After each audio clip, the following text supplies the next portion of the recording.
হয়ছা হাতীগাঁও আৰক্ষীৰ এক প্ৰকাৰ সফলতা বুলিব লাগিব যি আন্তঃৰাষ্ট্ৰীয় চুৰি গেঙৰ চক্ৰ আছে য'ত বহি হটস্পট হিচাপে বিবেচিত হৈছে বা কেন্দ্ৰ অভিকেন্দ্ৰ উৎখাত কৰিছে এয়া কিন্তু এক প্ৰকাৰ ডাঙৰ কথা বিশেষকৈ গুৱাহাটী মহানগৰীৰ পৰা যিসমূহ বাইক চুৰি হয় এই বাইকসমূহ চুৰি কৰি লৈ যায় পশ্চিম গাৰো হিলছৰ এটা বিশেষ স্থান আছে সেই স্থানত এইসমূহ সংগ্ৰহ কৰা হয় প্ৰথম পৰ্যায়ত আৰু সংগ্ৰহ কৰি তাৰ পৰা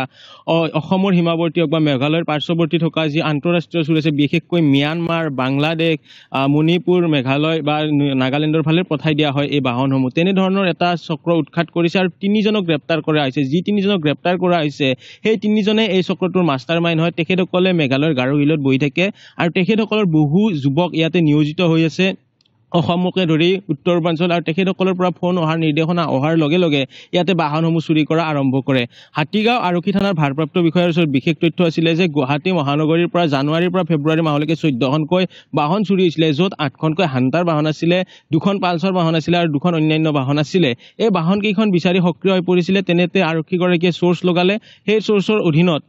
ইজুবাৰীৰ পৰা এজন যুৱকক আটক কৰিলে আটক কৰি হুটপুছৰ অন্তত তেখেতে দেখুৱাই দিলে যে আমি বাহনসমূহ চুৰি কৰি যি ধৰণৰ মেঘালয়ৰ সমীপৱৰ্তী পশ্চিম গাৰো হিলত এটা বিশেষ স্থান আছে সেই স্থানত বিক্ৰী কৰোঁ আৰু সেই স্থানত তেখেতসকলে বহু বাহন মজুত কৰে সমগ্ৰ অসমৰ পৰা বাহনসমূহ তাত মজুত কৰা হয় অকল গুৱাহাটী মহানগৰীৰে নহয় ধুবুৰীয়ে হওক বা নলবাৰী হওক বিভিন্ন প্ৰান্তত চুৰি হোৱা বাহনসমূহ তাত মজুত কৰা হয় গোপন খবৰৰ ভিত্তিত আৰক্ষীয়ে গৈ সেই স্থানত অভিযান চলালে অভিযান কালত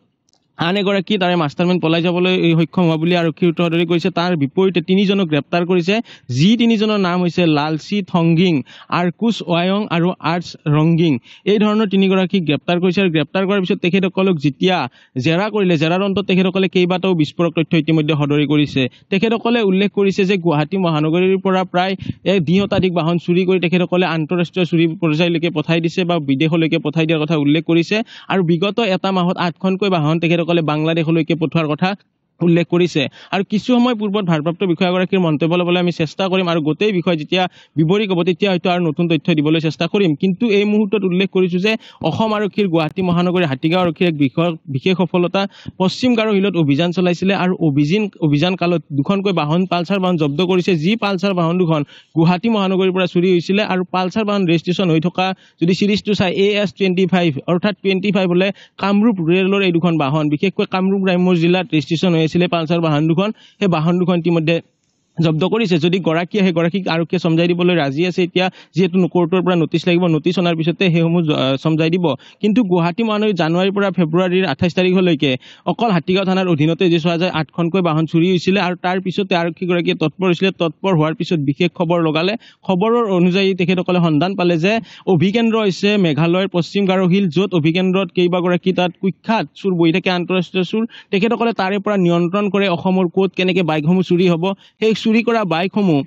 অসমৰ সীমামূৰীয়া হওক বা মেঘালয়ৰ সীমাপৱৰ্তী যি আন্তঃৰাষ্ট্ৰীয় চক্ৰ আছে ম্যানমাৰ আৰু বাংলাদেশলৈকে তেখেতসকলে বাহনসমূহ প্ৰেৰণ কৰে ইতিমধ্যে এই চলিত বৰ্ষতে 2025 চনতে প্ৰায় যোৱা সপ্তাহতেলৈকে তেখেতসকলে আৰক্ষীৰ সদৰি কৰা অনুযায়ী প্ৰায় 8খন বাহন বাংলাদেশলৈকে চালান কৰি দিছে অৰ্থাৎ যিসমূহ অসমৰ পৰা চুৰি হোৱা বাহন আছে বিশেষকৈ হান্তাৰ বাহন এতিয়া চুৰৰ টাৰ্গেট হৈ পৰিছিল হান্তাৰ বাহনসমূহ 8খনকৈ হান্তাৰ বাহন আৰক্ষীৰ যেতিয়া জেৰা কৰিছিলে এই তিনি চুৰি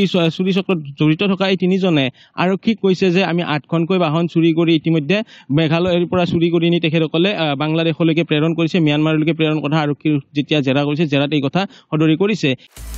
আপুনি বিচৰা বাতৰি পাব কেৱল নিউজ 18 এপত নিউজ 18 এপ ডাউনলোড কৰিবলৈ স্ক্যান কৰক এই QR কোড গুগল প্লে ষ্টৰতো পাব এই নিউজ 18 এপ